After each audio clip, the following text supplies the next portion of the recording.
Okay, y'all, so I'm back with my last spooky video for the season. And I did this a minute ago, but I was like, no, I'm gonna drop it. I think I'm gonna drop it today though, Sunday, instead of waiting for tomorrow. But I think I'm gonna drop it on my Instagram tomorrow, just so I can have something to post because I haven't really been taking any pictures of nails lately.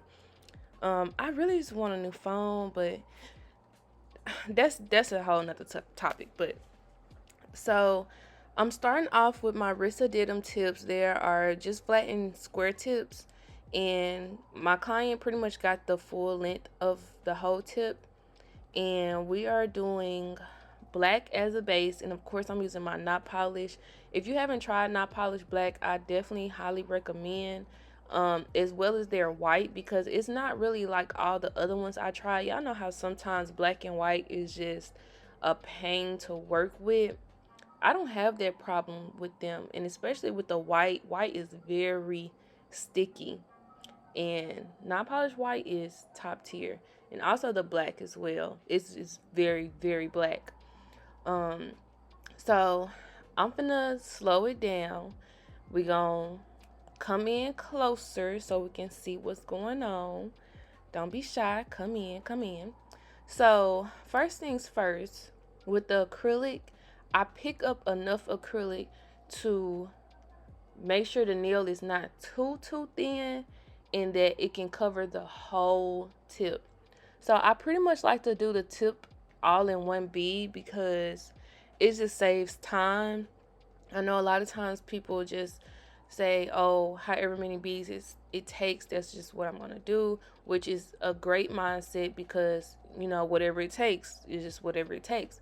But I like to just work smarter and not harder. So if I could pick up a big enough bead and just drag it all the way down, why not? And that's exactly what I did. Put it up as far as I think I could take it and still have control, because I very well could have did this in a 1B, but sometimes when you have that much product and you're trying to start from the cuticle area, you lose control very quickly trying to push it in on the sides, make sure it's not flooding the cuticle, and then trying to drag it down. Nah, that was gonna be too much. So um also, I want to say, whenever you see my brush go off camera, that is me wiping my brush off. I always wipe my brush off many times while doing a set, especially if you're working with black, because again, it's one of those colors that's just very stubborn, sticky, and just want to stay in your brush, and you need to make sure you always keeping your brush clean. Otherwise, when you're doing the set, your brush is just going to get all sticky. It's not going to work how you want it to work, and it's just going to have you frustrated. So whenever you see my brush go off camera, I'm wiping my brush off. And make sure y'all using some good paper towels. Right now I'm using Viva. I prefer the blue shop towels, but y'all cannot be wiping y'all brush off on no freaking Bounty. No, no, no, no, no, no. And honestly, any type of paper towels that are like that is just a no for me, because they they they absorb liquids, yeah, but they don't get the acrylic off your brush. These cloth paper towels actually grab hold to the acrylic that's on your brush and takes it off. So y'all need to be making sure y'all using some good paper towels, and definitely don't be using no toilet paper. Please don't be using no toilet paper. So again, and I understand, like, if you just starting off, you don't have the money to be buying all this expensive stuff, but think about it this way. If you're going to use some cheap paper towels to wipe your brush off, would you rather pay extra to replace a brush or pay extra just to get better paper towels? I would rather just buy better paper towels than have to replace my whole brush. So yeah. And then also with the cuticle area, just nudge it up into the cuticle. Don't place it directly on the cuticle, because once it starts flooding, it's going to be hard to get that black out. So just put it away and then just nudge it forward gently. And then I'm using clear to build my structure, because I'm not going to be playing with this black. Even though it's a good black, I'm not going to try to build no structure up with it, because I'm going to use my whole container trying to do that. And these nails are already long. I'm already using a bit of product trying to cover the whole nail up.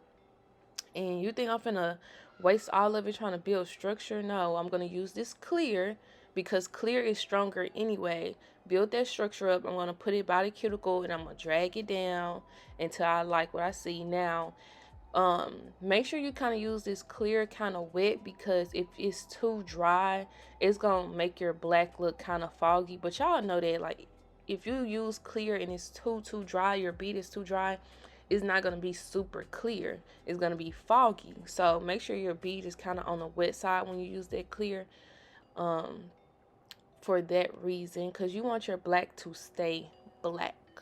Okay, make sure you clean it up around that cuticle.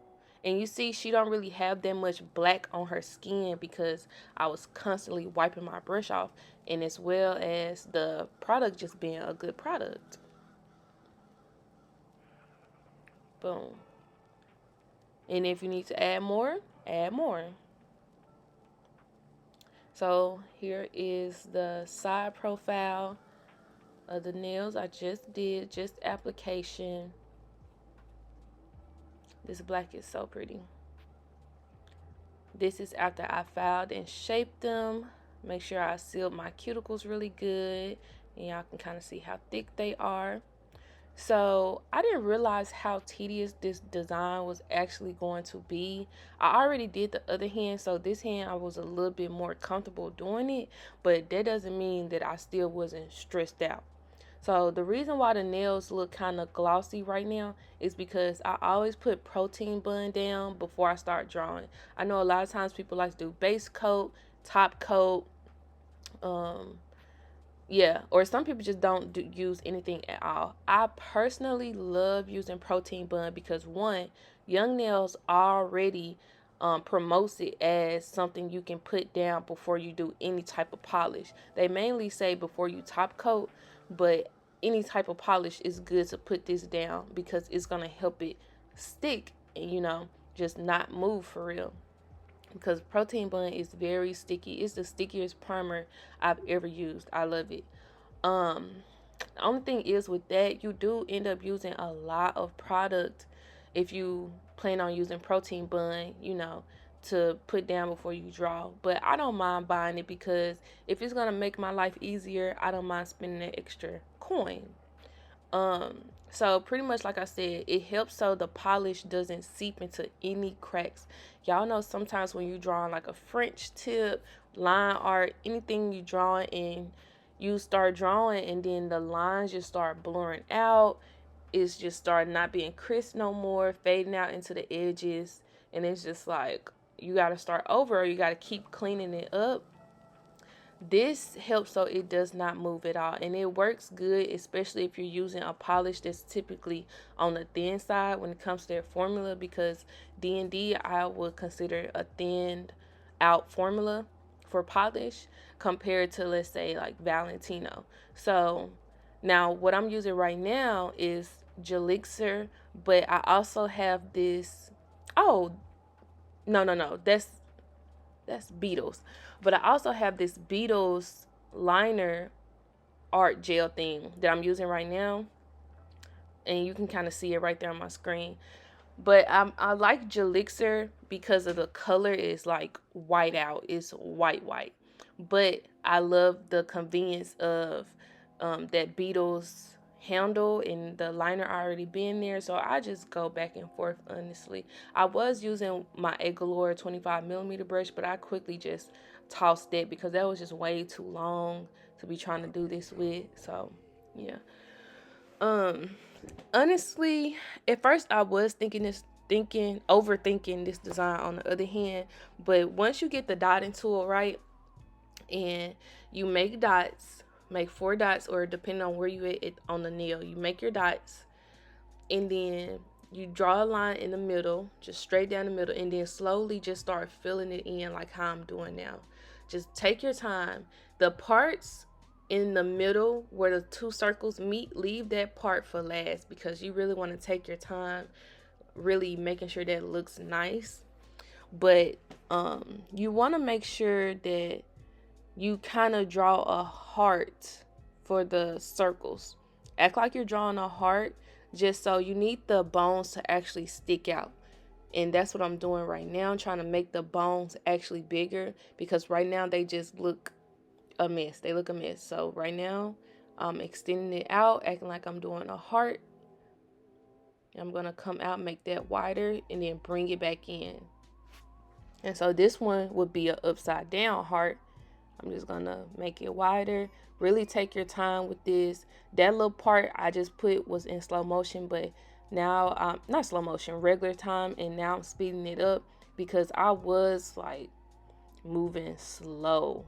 Well, I was not too slow to the point where it was just like I'm nervous. On the first hand, I was kind of like moving slow because it was my first time doing it. So I was like, let me not mess up, because I hate having to mess up and wipe stuff off. I hate it. But if I got to, I will.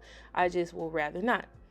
So for this top part, I tried to make sure I didn't get too close inside the cuticle, because even though I used my protein bun, I didn't want to risk any polish bleeding into the cuticle, because y'all already know white is so hard to get out of the cuticle. Once it's in there, it's pretty much stuck. Like it's done. But yeah, I'm really just taking my time to just make sure everything is nice and flowing correctly. Now, one thing I would say, normally I'm the type of person that just like to calculate everything out. I like for it to be super precise, but when it comes to this set, I didn't really measure how I wanted the bones to be and make sure every hand was at the same length and the same. No, I was not finna put myself through that. I'm sorry. I just was not about to do it. I pretty much just guessed all of them, and they're not lined up. Some of them are like the top bone, some of them are longer than others. Like on her ring finger, that bone at the top is longer than the bone I'm doing right now at the top on the middle finger. But I didn't care. They still came out good at the end. I just was not about to stress myself out about that, because honestly it was just going to take longer. And I like it better this way anyway, because not all bones are the same length in your finger. Duh. So I was like, well, it'll be all right, because I mean, it'll be all right. It's just something I would have probably done, I know for sure, because that's just who I am. But at this time, and at the time I was doing this set, I was just like, no, I'm not even finna do that. So right now, like, the bones look good, but you really want to exaggerate those bones right there at the top, and then make sure they kind of curve in. Now I'm gonna try to fix the so down here at the bottom bone, I drew it on good, like it was a straight triangle. But when I started filling in, I started getting wider towards the bottom for some reason, and just had to go in with my brush to clean it up. That's what I need. I need like a little French brush to clean up with, because I don't have one. I'll just be using my acrylic brush.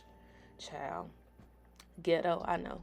So I'm using my House of Rose. She does have a glow in the dark top coat. So this is top coat, but I'm putting it on the bones only, and I'm going to encapsulate it, not encapsulate it, but put top coat over the whole thing. When you get this, make sure you shake it up good, because, well, that's what any polish, or you don't have to shake it up. You can roll it, whatever you want to do, because sometimes those pigments settle at the bottom. For example, if you have cat eye or reflective gel and it's been sitting upright for a long time, sometimes all of that stuff can just go down to the bottom. So make sure you shake the bottle up, roll it up, just to get those, everything flowing. And again, I was going to use a very detailed small brush to try to brush this on neatly, but again, I was like, I'm not finna put myself through that. So I just used the regular brushes, brushed it on, and just, if I got a little bit more than I wanted to on the black, I just wiped it off. But it just never gave it was that serious. It never gave that, because it wasn't.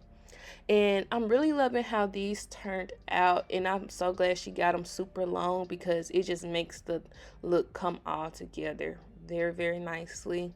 And they're just super cute. I'm so in love with them. I just love how the black around it is just giving like a negative space, so it's really making the bones look like it's only bones there. I really love that. Make sure y'all be safe tomorrow if you plan on doing anything for Halloween. I'm going to show you guys them glowing in the dark, which are super, super bomb. And I will see y'all on the next video. Make sure y'all like, comment, and subscribe. And leave a comment down below of a dead skeleton emoji.